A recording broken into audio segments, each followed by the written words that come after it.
தொடர்ந்து ஒரு யுத்தத்தின் பாதிப்புகளில் அகப்பட்ட மக்கள் எங்கேயாவது ஒரு இடைவெளி கிடைக்குமா, யாராவது ஒரு நல்ல வார்த்தை பேசுவாரா என்று எதிர்பார்த்திருந்தார்கள். இவ்வாறு நல்ல வார்த்தை பேசுவோனை கண்டு மயங்கி ஓடுவது வழக்கம்.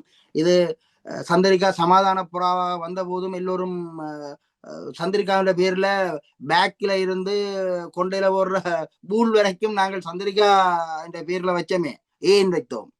அவன் ஏதோ செய்ய போறான், ஆனா ஒன்று நடக்கவில்லை. சந்திரிகாவும் எதையும் செய்யவில்லை. சந்திரிகாவுடைய நிலைமைதான் இவரும் இருக்கிறார். இவரும் எதையும் செய்ய போவதில்லை. ஆனால் இவர் பதவி விலகியதன் பிற்பாடு பிறகு சொல்லுவார், செய்யாவிடம் இதை செய்யணும், இனி செய்வோம் என்று சொல்லுவோம். இது இந்த கால நீடிப்பு. அதாவது சிங்கள ராஜதந்திரத்தில் முக்கிய டாக்டிக்ஸ் கால நீடிப்பு செய்வது, காலத்தை இழுத்தடித்து தங்களுடைய ஆட்சியை அந்த காலத்தில் கொண்டு செல்வது. அதாவது சிங்கள பௌத்த தேசியவாதத்துக்கு எந்த பாதுகாப்பும் எந்த பாதிப்பும் வராமல் ஆகம பாசரட்ட என்பதை வளர்ப்பதோடு அதை வலுவடைய செய்வதற்கான எல்லா வேலைகளையும் அவர்கள் செய்வார்கள். அதான் இந்த தம்பதிவ கோட்பாடு என்று சொல்லும்.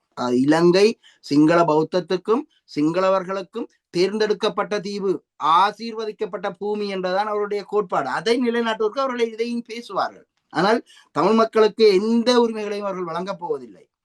தமிழ் மக்கள் இந்த எலும்பு துண்டுகளை காவிர கூட்டம் இருக்கத்தான் செய்யும்.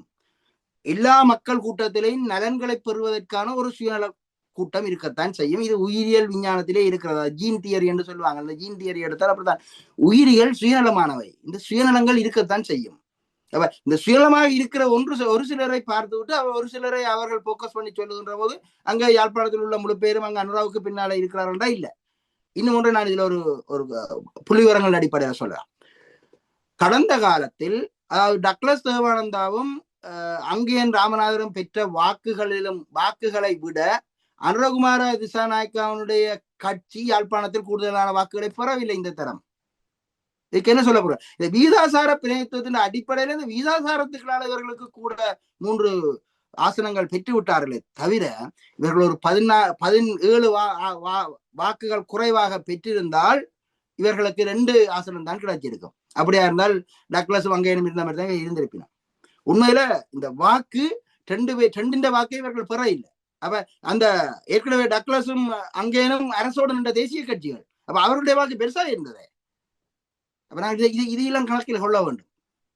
எங்களுக்கு பார்வைக்கு 2 போல தோன்றலாம், ஆனால் ஒன்றுதான் உண்மை, துவைதம் அல்ல, அத்வைதம் தான்.